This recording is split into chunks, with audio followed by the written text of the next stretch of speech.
বাংলাদেশের পররাষ্ট্রমন্ত্রী খলিলুর রহমান বিএনপি ক্ষমতায় আসার পর প্রথমবারের মতো দিল্লি সফরে যাচ্ছেন।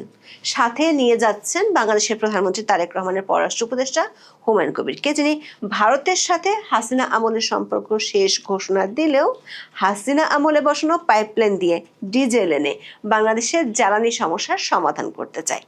চমকপ্রদ খবর হলো, খলিলুর রহমান দিল্লিতে 2 দিনের সফরে ভারতের পররাষ্ট্রমন্ত্রী, দেশটির জাতীয় নিরাপত্তা উপদেষ্টা, তেল মন্ত্রীর সাথে বৈঠক তো করবেনই, তারপর একই বিমানযোগে যেহেতু মরিশাস যাবেন, সেহেতু এস জয়শঙ্করের সাথে 8 থেকে 9 ঘন্টা ধরে বৈঠকের সুযোগ থাকছে।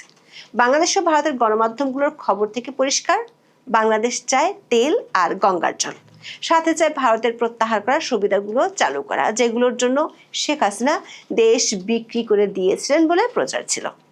বাংলাদেশের এসব চাওয়ার বিপরীতে ভারত কি চায়? কারণ কূটনীতি তো শুধু দেয়ার নয়, এটি দেয়া নেয়ার সম্পর্ক। একাধিক গণমাধ্যমের খবর হলো, পাকিস্তানের সাথে সামরিক সম্পর্ক আর ভারত বিরোধী জঙ্গিবাদ ইস্যুগুলো নিয়ে ভারতের পক্ষ থেকে আলোচনা করা হতে পারে। তবে বড় প্রশ্ন হলো, 2024 সালের 5ই আগস্টের পর শেখ হাসিনার আওয়ামী লীগের নিষেধাজ্ঞা ভারত বাংলাদেশের সম্পর্কের ক্ষেত্রে পর্দার আড়ালে একটি বড় ইস্যু। সেই দুটো ইস্যু নিয়ে কি 8-9 ঘন্টা বিমান ভ্রমণে আলোচনা হবে? বিস্তারিত জানতে চলুন যাওয়া যাক বিশ্লেষণে।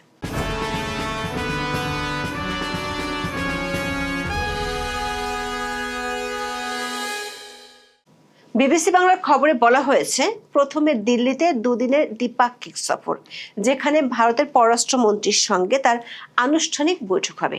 7ই এপ্রিল দিল্লিতে পা রাখবেন খলিলুর রহমান।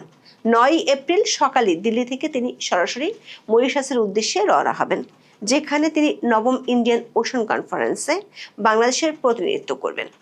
একই বিমানে যাবেন ভারতের পররাষ্ট্রমন্ত্রী জয়শঙ্করও। ফলে 9 এপ্রিল সকাল 8টা থেকে এয়ার মরিশাসের ওই বাণিজ্যিক বিমানে একটানা 7 থেকে 8 ঘন্টার ওই দীর্ঘ সফরেও 2 পররাষ্ট্রমন্ত্রীর মধ্যে একান্তে কথাবার্তা বলার বিস্তর সুযোগ থাকবে যথারীতি।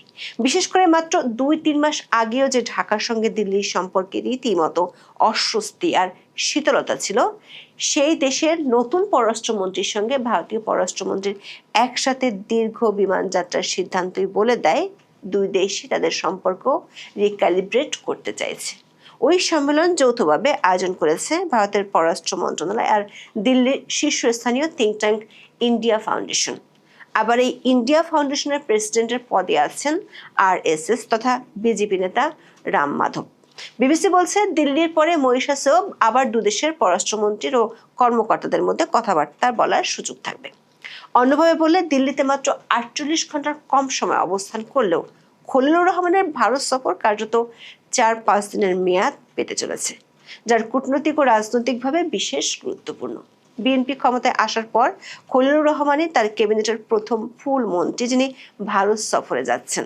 দিল্লিতে পা রাখার পর দিন তিনি একের পর এক বৈঠকে বসবেন ভারতের পররাষ্ট্রমন্ত্রী এস জয়শঙ্কর, জাতীয় নিরাপত্তা উপদেষ্টা অজিত দোভাল এবং পেট্রোলিয়াম মন্ত্রী হরদীপ সিং পুরীর সঙ্গে। ভারতীয় গণমাধ্যমের খবরে বলা হচ্ছে, ডক্টর রহমানের এই সফরটিকে ভারতও অত্যন্ত গুরুত্ব দিচ্ছে। তবে প্রধানমন্ত্রী মোদীর সঙ্গে বাংলাদেশের পররাষ্ট্রমন্ত্রীর কোনো বৈঠক হবে কিনা তা এখনো পরিষ্কার নয়। বিবিসি জানতে পেরেছে, ভারতের বাণিজ্য মন্ত্রী পীযূষ গোয়েলের সঙ্গেও ডক্টর রহমানের আলাদা একটি বৈঠক আয়োজনের জন্য বাংলাদেশের পক্ষ থেকে অনুরোধ করা হয়েছে। তবে সেটি শেষ পর্যন্ত হবে কিনা তা নিশ্চিত নয়। বাংলাদেশ ও ভারতের প্রায় সব গণমাধ্যমের খবর থেকে একটি বিষয় পরিষ্কার, এই মুহূর্তে বাংলাদেশের প্রথম অগ্রাধিকার হলো জ্বালানি তেল। 6 এপ্রিল বাংলাদেশে নিযুক্ত ভারতীয় হাই কমিশনার প্রণয় ভার্মা সাক্ষাৎ করেছেন বাংলাদেশের প্রধানমন্ত্রী তারেক রহমানের সাথে। সে বৈঠকের পর তারেক রহমানের পররাষ্ট্র উপদেষ্টা হুমায়ুন কবির সাংবাদিকদেরকে যা বলেছেন তা থেকেও পরিষ্কার, পানি চুক্তি, সীমান্ত সমস্যা, ভিসা নিষেধাজ্ঞার চেয়ে এই মুহূর্তে বাংলাদেশের বড় চাওয়া তেল। তবে তার বক্তব্য নিয়ে সামাজিক মাধ্যমে বেশ হাস্যরসের সৃষ্টি হয়েছে। তারেক রহমানের ওই উপদেষ্টা বলেছেন, ভারতের সাথে শেখ হাসিনার আমলে যে ধরনের সম্পর্ক ছিল তা আর হবে না, সেই অধ্যায় এখন শেষ। তারপরে জনাব কবির জানান, বৈঠকে 2 দেশের জ্বালানি নিরাপত্তা নিয়ে বিশেষ আলোচনা হয়েছে। বিশেষ করে ভারত থেকে পাইপলাইনের মাধ্যমে ডিজেল আমদানির বিষয়টি প্রাধান্য পেয়েছে। পাইপলাইনে জ্বালানি আমদানির প্রক্রিয়াটি এগিয়ে নিতে তারা আশাবাদী। প্রশ্ন হলো, শেখ হাসিনা আমলে তৈরি হওয়া পাইপলাইন দিয়ে ডিজেল আনতে চায় শেখ হাসিনা আমলের সম্পর্ককে পাত্তা না দিয়ে। ইরান যুদ্ধ শুরুর পর থেকে এ নিয়ে 4 দফায় ভারত 22,000 টন ডিজেল বাংলাদেশকে পাঠিয়েছে, কিন্তু বাংলাদেশের আরো তেল লাগবে। সে তেলে সুরাহা করতে খলিলুর রহমান দিল্লি যাচ্ছেন 7 এপ্রিল। কিন্তু বিশ্বব্যাপী তেলের সমস্যা, সে সমস্যা কাটিয়ে উঠতে বিকল্প সোর্সও খোঁজা হচ্ছে। সেক্ষেত্রে ভারত কেন হতে যাচ্ছে বাংলাদেশের বিকল্প উৎস? এর উত্তর হলো, যুদ্ধের মধ্যেও ভারত আমেরিকার শত্রু রাশিয়া আর ইরান থেকেই শুধু নয়, বিশ্বের 40টি দেশ থেকে তেল কিনছে। 2022 সালে রাশিয়া ইউক্রেন যুদ্ধ শুরু হওয়ার পর ভারত সস্তায় রাশিয়ার তেল কিনে দেশটির মূল্যস্ফীতি নিয়ন্ত্রণে সক্ষম হয়। তবে এতে যুক্তরাষ্ট্রের রোষের মুখে পড়তে হয় দেশটিকে। ভারতের বাণিজ্য চুক্তিতে বাধা হিসেবে রাশিয়ার তেল আমদানি নিয়ন্ত্রণে যুক্তরাষ্ট্র অতিরিক্ত শুল্ক আরোপ করে, কিন্তু যুক্তরাষ্ট্রের সব হুমকি ধামকি রাতারাতি পাল্টে যায় মধ্যপ্রাচ্যে ইরান যুদ্ধ শুরুর পর। গত 6 মার্চ আন্তর্জাতিক গণমাধ্যমগুলোর খবরে বলা হয়, রাশিয়া থেকে তেল কেনার জন্য ভারতকে 30 দিনের অস্থায়ী ছাড় দিয়েছিল যুক্তরাষ্ট্র। মার্কিন অর্থমন্ত্রী স্কট বেসেন্ট সামাজিক যোগাযোগ মাধ্যম এক্স জানিয়েছিলেন, আন্তর্জাতিক বাজারে তেল সরবরাহ বজায় রাখতেই এই সিদ্ধান্ত। আন্তর্জাতিক গণমাধ্যমের খবর হলো, মার্চ মাসে রাশিয়া থেকে ভারতের অপরিশোধিত তেল কেনা প্রায় 90% বেড়ে গেছে। ইতিমধ্যে রাশিয়ার 40 মিলিয়ন ব্যারেল অপরিশোধিত তেল ভারতে পৌঁছেছে। রুশ তেল ভারতে পৌঁছানোর পর চমক জাগানো আরেকটি খবর হলো, বিশ্বের 3য় বৃহত্তম তেল আমদানিকারক দেশ ভারত তেল আনছে যুক্তরাষ্ট্রের পরম শত্রু ইরান থেকেও। 5 এপ্রিল ভারতের তেল মন্ত্রণালয়ের বরাত দিয়ে বার্তা সংস্থা রয়টার্স জানিয়েছে, যুক্তরাষ্ট্রের নিষেধাজ্ঞার জেরে 2019 সালের মে মাস থেকে ইরানি তেল আমদানি করছে না দিল্লি।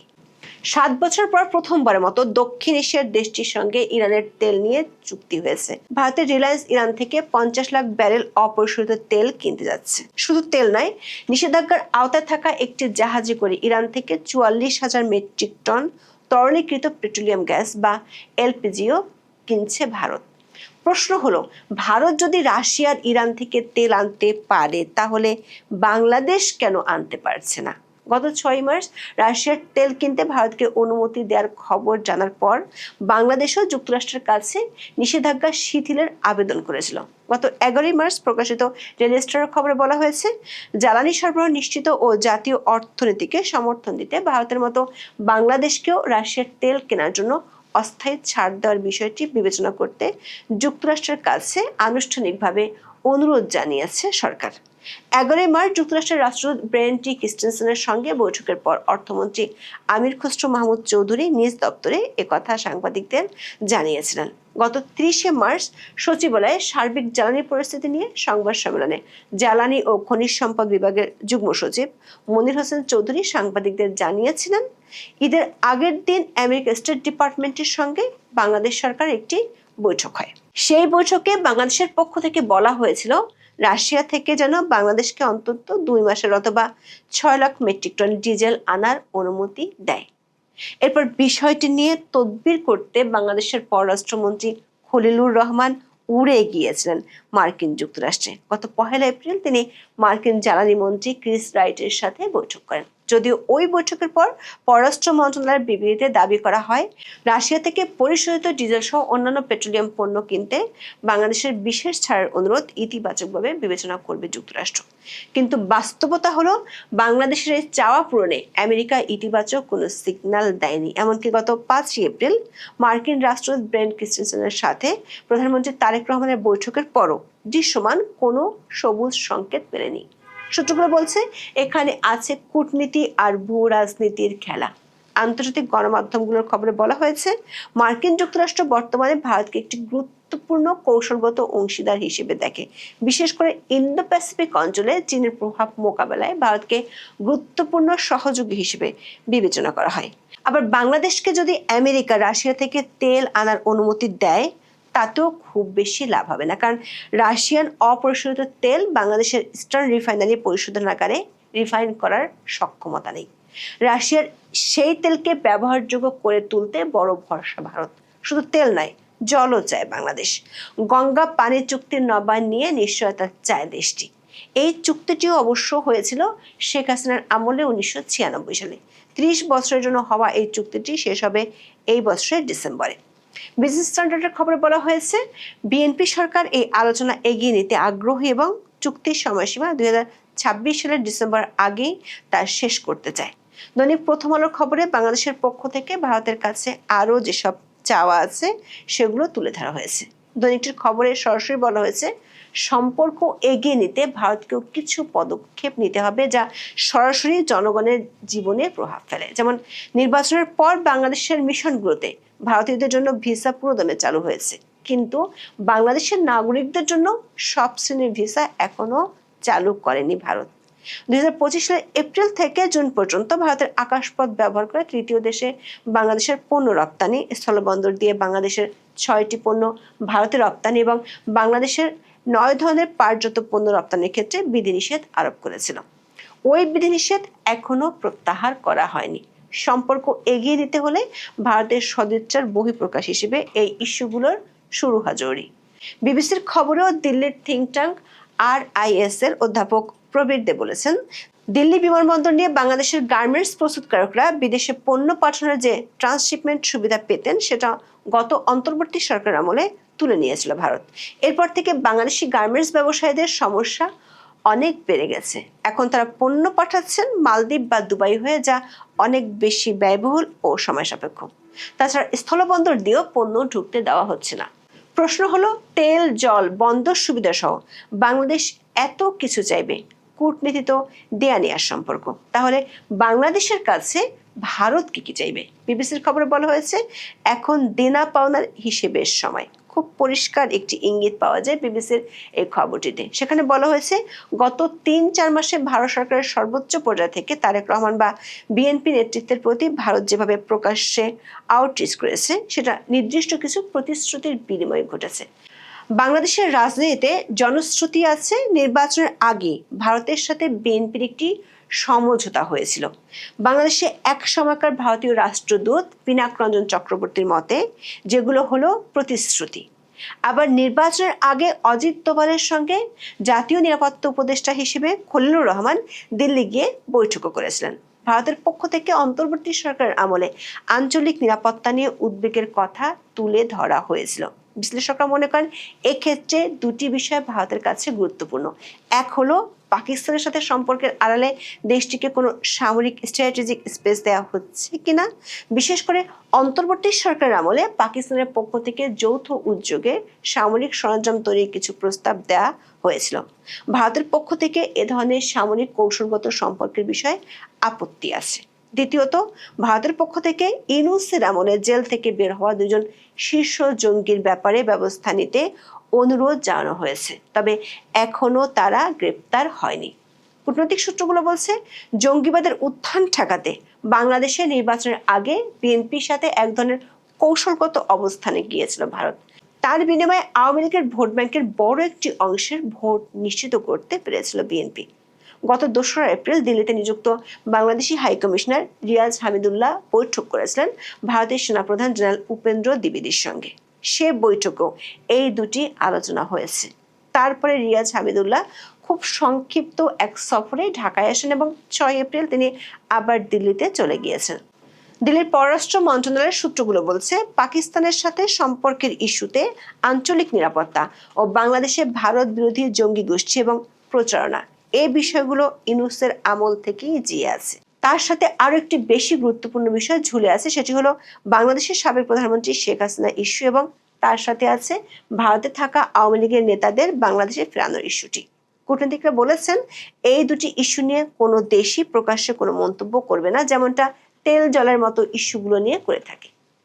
এই 2 ইস্যুতে যা হবে তা পর্দার আড়ালেই হবে। কূটনৈতিক বিশ্লেষকদের ধারণা, নির্বাচনের আগে যে দ্বিপাক্ষিক প্রতিশ্রুতির কথা নিয়ে জনশ্রুতি আছে, তার মধ্যে এই দুটি বিষয় যে ছিল তা ভাবাটা অমূলক নয়। দর্শক, একটি বিষয় খেয়াল করে দেখুন, ইউনূসের আমলে ভারতের সাথে কোনো আলোচনা বা বৈঠক হলে তার আগে ইউনূসের মিত্র যারা এখন সংসদ সদস্য হয়ে আছেন তাদের পক্ষ থেকে শেখ হাসিনাকে ফেরত দেওয়ার বিষয়টি নিয়ে কথা বলতো। কিন্তু বিএনপি ক্ষমতায় আসার পর থেকে এ বিষয়ে না বিএনপি, না এনসিপি আর না জামাত কেউই কোনো কথা বলছে না। কূটনৈতিক সূত্রগুলো বলছে শেখ হাসিনার প্রসঙ্গে এই যে নীরবতা সেটি দ্বিপাক্ষিক সমঝোতারই অংশ। অন্যদিকে ভারতে থাকা আওয়ামী লীগের নেতাদের ফেরার বিষয়টি নিয়েও দুই পক্ষের বৈঠকে আলোচনা হবে। দ্য ওয়ালের খবরে বলা হয়েছে মোহাম্মদ ইউনূসের জামানার সঙ্গে নির্বাচিত সরকারের সময় বিদেশ নীতি, বিশেষ করে ভারতের সঙ্গে সম্পর্কের বিষয়টি নতুন দিকে মোড় নেবে কিনা সে বিষয়ে এখনো নয়াদিল্লির কর্তাদের মধ্যে ধোঁয়াশা আছে। তার কারণ হলো আওয়ামী লীগের উপর নিষেধাজ্ঞা তোলার বিষয়টি। বাংলাদেশ সরকার যদি নিষেধাজ্ঞার বিষয় কিংবা এ সংক্রান্ত অধ্যাদেশটি পাশ করার বিষয় এবং আওয়ামী লীগের নেতাদের জামিনের বিষয়ে ইউনূসের আমলের নীতি বজায় রাখে, তাহলে দিল্লি বিকল্প ভাববে, এমন আভাস পাওয়া গেছে ভারতের কয়েকটি গণমাধ্যমের খবরে। বিবিসি বাংলার খবরে বলা হয়েছে খলিলুর রহমানের আসন্ন ভারত সফরে দুপক্ষ কার কাছে ঠিক কি চাইছে সেটা পরিষ্কার করে দেওয়া হবে। দৈনিক প্রথম আলোর খবরে বলা হয়েছে এবার আলোচনার ইস্যু অগ্রাধিকারের চেয়ে সম্পর্ক নিয়ে দুই পক্ষের রাজনৈতিক অবস্থান বিনিময়ের বিষয়টি প্রাধান্য পেতে পারে। বাংলাদেশ যদি তেল চায়, ভারত বিনিময়ে জঙ্গি দমন চাইবে। বাংলাদেশ যদি জল আর বন্দর চায়, তাহলে ভারত শেখ হাসিনা ও আওয়ামী লীগ ইস্যুটির সমাধান চাইবে। এখন দেখার বিষয় সবকিছুর মধ্যে তেল আর জলে কতটা মিশ খায়। এখন এ পর্যন্ত, সবাই ভালো থাকুন, সুস্থ থাকুন, নিরাপদে থাকুন। দেখা হবে আগামী পর্বে।